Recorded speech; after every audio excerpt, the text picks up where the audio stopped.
করে নিতাম লম্বা হয়ে নিয়ে আর বক্তা যারা আছেন তারা গল্প হয়ে যাতে শুইয়া অনেকে আছে আমরা দেখবেন রোদের মধ্যে জানাজার সময় বেটার বক্তব্য দিতেছে আর এদিকে সাইডের মানুষের রোদে বুঝে আসে বেটার বক্তব্য শেষ হয় না। এটা বুঝছি আপনারা সুন্দর করে হাতটা করে দিয়ে দিলেন।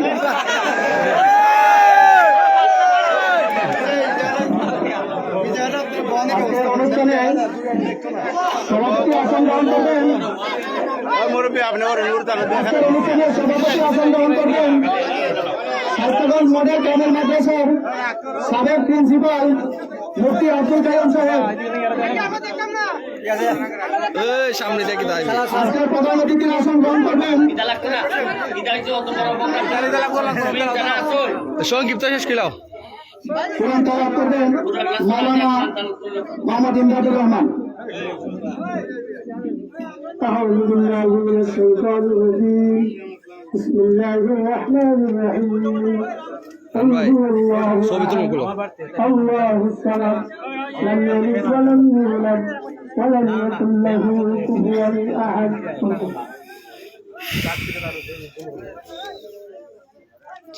বিসমিল্লাহির রহমানির রহিম। শুভেচ্ছা বক্তব্য নিয়ে আসার জন্য সংক্ষিপ্ত বক্তব্য দিবেন ৬ নং সদর ইউপি ছাত্রলীগ সভাপতি জনাব জাকের হাসান তালুকদার। সংক্ষিপ্ত বক্তব্য দেওয়ার জন্য অনুরোধ করছি। বিসমিল্লাহির রহমানির রহিম। আজকের এই করিতলা বাজার হইতে করিমপুর রাস্তার উদ্বোধনী অনুষ্ঠানের আমাদের মধ্যে ইতিমধ্যে প্রধান অতিথি হিসাবে উপস্থিত হয়েছেন সোনারঘাট মাধবপুরের মাটির মানুষের নেতা হবিগঞ্জ ৪ আসনের মাননীয় সংসদ সদস্য জনাব ব্যারিস্টার সৈয়দ সাইদুল হক সুমন ভাই। আমাদের মধ্যে বিশেষ অতিথি হিসাবে উপস্থিত আছেন আমাদের অত্র ইউনিয়নের কৃতি সন্তান জনাব জাপানি মায়ের চাচা। আমাদের মধ্যে বিশেষ অতিথি হিসেবে উপস্থিত আছেন ৬ নং সোনারঘাট সদর বর্তমান চেয়ারম্যান জনাব মাহবুবুর রহমান রুমান সহ আমাদের মধ্যে উপস্থিত আছেন সোনারঘাট পৌর আওয়ামী লীগের সাংগঠনিক সম্পাদক জনাব সোহাগ রহমান ভাই। আমাদের মধ্যে উপস্থিত আছেন বিশিষ্ট ব্যাংকার এবং উপজেলা চেয়ারম্যান পরবর্তী জনাব রায়হান ভাই। আমাদের মধ্যে উপস্থিত আছেন শাসনের আঞ্চলিক যুবলীগের সাধারণ সম্পাদক কুতুব ভাই। আমাদের মধ্যে উপস্থিত আছেন নুরুল ইসলাম চাচা। আমাদের মধ্যে উপস্থিত আছেন ইউনিয়ন যুবলীগের সভাপতি মুজিব ভাই। আমাদের মধ্যে উপস্থিত আছেন উপজেলা যুবলীগের সাবেক সহসভাপতি জনাব আকবর আলী মেম্বার চাচা। আমাদের মধ্যে উপস্থিত বিভিন্ন স্তরের নেতৃবৃন্দ, সবাইকে আমার সালাম, আসসালামু আলাইকুম। আসলে বক্তব্য আজকে 15 দিন এবং বিশেষ অতিথি বক্তব্য দিবেন। আমি শুধু ওনাদের কাছে আজকের এই দীর্ঘদিনের করিমপুরের এই অবহেলিত একটি রাস্তা, যদিও এটি ৬ এবং ৭-এর মধ্যবর্তী 2 ইউনিয়নের রাস্তা, যার কারণে এটা অবহেলার মধ্যে অনেক দিন ধরে পড়ে রয়েছে।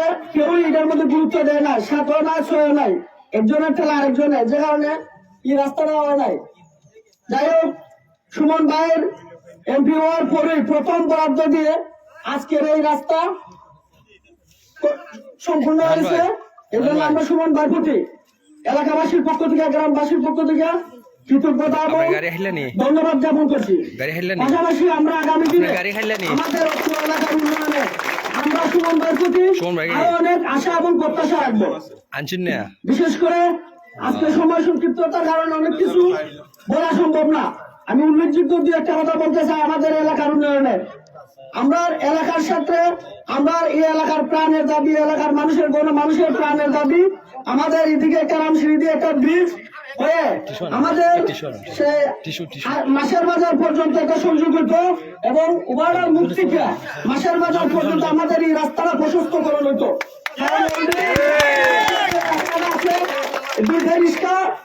একটা রিক্সা ঢুকলে বা একটা বড় গাড়ি ঢুকলে দেখা যায় রাস্তার মাঝে যেমন জায়গা অন্য একটা গাড়ি পাস হইতে পারে না। আর রাস্তাটা অনেক আগের করা, তখন সময় তো গাড়ি সময় একটা সমাগম ছিল না। কালের বিবর্তনে এখন গাড়ি ঘোড়ার সমাগম বেশি, তারই ফলে আমরা খুবই জরুরি হয়ে পড়েছে আমাদের এই রাস্তাটা প্রশস্তকরণ। হ্যাঁ, আর পাশাপাশি আরেকটা জিনিস হচ্ছে, সুমন ভাই আজকে যে রাস্তাটা উদ্বোধন করতে চাইছেন, এই রাস্তাটা যে এটা একটা নাল আছে অলরেডি, বাইরের দিকের পাশে যদি গাড়ি দেওয়ার না হয় যে স্টোলিং হয়েছে, স্টোলিংটা ভেঙে নালের মধ্যে দিতে পারে, এটা দ্রুত দরকার একটা গাইডল। পাশাপাশি আমি সুমন ভাইয়ের প্রতি সামনে কিছু আরো প্রায় মনে হয় 2700, আমি আশা করি পর্যায়ক্রমে ধাপে ধাপে এই বাকি যে অসম্পূর্ণ কাজ রয়েছে, এই অসম্পূর্ণ কাজ আপনার মাধ্যমে সম্পূর্ণ হইব। পাশাপাশি আমাদের গ্রামে